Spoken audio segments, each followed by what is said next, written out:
नमस्कार. मी सर्व बालमित्रांचं स्वागत करते आणि आज सगळ्या पालकांचं सुद्धा माझ्या YouTube चॅनलमध्ये स्वागत आहे.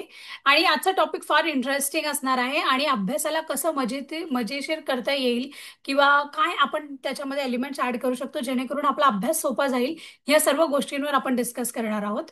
तर हिस्ट्री आणि मॅथ्स हे सर्वांचे डिफिकल्ट सब्जेक्ट्स. ओके. माझ्या कोचिंगमध्ये किंवा माझ्या काउन्सिलिंगला येणाऱ्या मुलांमध्ये 70 ते 80% मुलांचे हे डिफिकल्ट टॉपिक्स आहेत. ठीक आहे. तर बेसिकली हिस्ट्रीमध्ये जाणारा डिफिकल्ट टॉपिक म्हणजे काय, तर क्रोनॉलॉजिकल ऑर्डर मगअप करणं. सर्वांना माहिती आहे की जो आपल्या हिस्ट्री आहे तर त्या डेट्स पर्टिक्युलरली किंवा त्या राजाचे नाव आणि वेगवेगळ्या एम्परर्सचे नाव हे सगळं डिफिकल्ट मेमराईज करणं फार डिफिकल्ट असतं.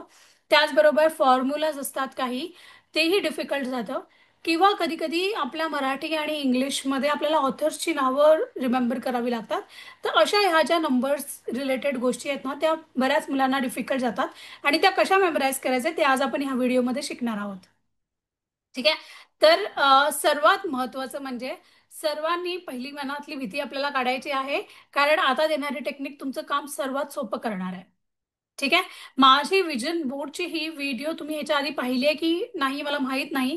तुम्ही एकदा पहा म्हणजे एक्झॅक्टली कळेल की आपलं माइंड कसं वर्क करतं. ठीक आहे. विजन बोर्ड म्हणजे नक्की काय आणि ते मॅनिफेस्टेशन टेक्निक आहे. तर हा जो आज मी तुम्हाला टेक्निक देणार आहे ते विजन बोर्डच्या सिमिलर और रिलेटेडच असणार आहे. ठीक आहे. म्हणून तुम्ही एकदा तो व्हिडिओ पाहिलात की तुम्हाला एक्झॅक्टली आयडिया येईल की नक्की मी काय बोलायचा प्रयत्न करते, पण ह्याच्यातून तुम्हाला कळेलच की अभ्यासाच्या बाबतीत आपल्याला नक्की काय करायचं आहे. ओके. मग आपल्याला नक्की काय करायचंय, समजा आता तुम्हाला हिस्ट्रीचे तुमचे क्रोनॉलॉजिकल ऑर्डर्स तुमच्या लक्षात नाही राहत आहे, डेट्स लक्षात नाही राहत आहेत, तुमचे फॉर्म्युलाज लक्षात नाही राहत आहेत.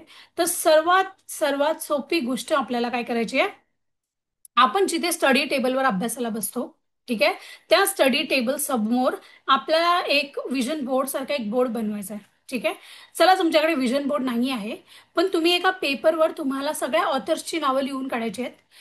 दुसऱ्या पेपरवर तुम्हाला मॅथ्सचे फॉर्म्युलाज लिहून काढायचे आहेत आणि तिसऱ्या पेपरवर तुम्हाला जे काय अजून डिफिकल्ट वाटत असेल ते सगळं लिहून काढायचं आहे. फक्त आपल्याला एकच करायचं आहे की जे काही समजा टॉपिक आहे ना, समजा तुम्हाला एकच टॉपिक डिफिकल्ट जातोय हिस्ट्री, मग हिस्ट्रीमध्ये इव्हेंट्सला एक कलर वेगळा वापरायचा पेपर, त्यानंतर आपल्याला दुसऱ्या कलर पेपर वेगळा वापरायचा आहे किंवा स्केच पेन वेगवेगळे वापरायचे आहे. म्हणजेच काय मी सांगते सोपं करून की आपल्या ब्रेनला ना शब्दांपेक्षा कलर्स जास्त अट्रॅक्ट करतात. आपण कलर्सनी गोष्टी इझिली रिमेंबर करू शकतो. ठीक आहे. म्हणूनच जेव्हा तुम्हाला समजा आता हिस्ट्री, मॅथ्स आणि इंग्लिश असे तीन गोष्टींबद्दल तुम्हाला वेगवेगळ्या गोष्टी लक्षात ठेवायच्या आहेत. हिस्ट्रीमध्ये तुम्हाला डेट्स लक्षात ठेवायच्या आहेत आणि एम्परर्सची नावं लक्षात ठेवायची आहे, मॅथ्समध्ये फॉर्म्युलाज आणि इंग्लिशमध्ये ऑथर्सची नावं लक्षात ठेवायची आहे. ठीक आहे. मग तुम्ही काय करायचं, लेट्स से हिस्ट्रीसाठी तुम्ही एक पेपर घेतला येलो पेपर, मॅथ्ससाठी ब्लू पेपर, और लेट्स से इंग्लिशसाठी तुम्ही घेतला ब्राऊन पेपर और ऑरेंज पेपर. ठीक आहे. तर अशा पद्धतीने तुम्ही वेगवेगळ्या कलरचे पेपर्स घ्यायचे आहेत.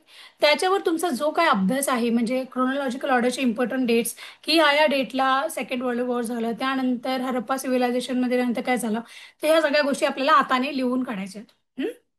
मॅथ्समध्ये पण सेम फॉर्म्युलाज लिहून काढायचे आहेत, त्यानंतर तो कशासाठी फॉर्म्युला आहे ते फॉर्म्युलाज लिहून काढायचे आहेत आणि लास्टली आपल्याला चॅप्टर वाईज इंग्लिशचे त्यांचे ऑथर कोण आहेत किंवा त्याच्यामधलं काही इम्पॉर्टंट आपल्याला लक्षात ठेवायचं आहे, बुलेट पॉईंट्स ते लिहून काढायचे आहेत.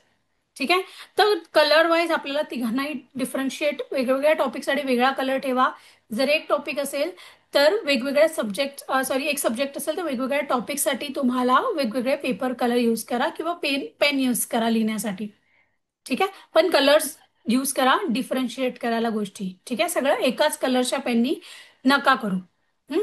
मग आता समजा तुम्ही हिस्ट्रीचे लिहून काढले क्रोनॉलॉजिकल ऑर्डर याचे, तुम्ही एक ग्रीन कलरचा पेपर घेतला, येलो कलर पेपर घेतला, त्याच्यावर तुम्ही ब्लू पेनने लिहून काढलाय, तो पेपर तुम्हाला तुमच्या स्टडी बोर्डच्या समोर पेस्ट करायचा आहे.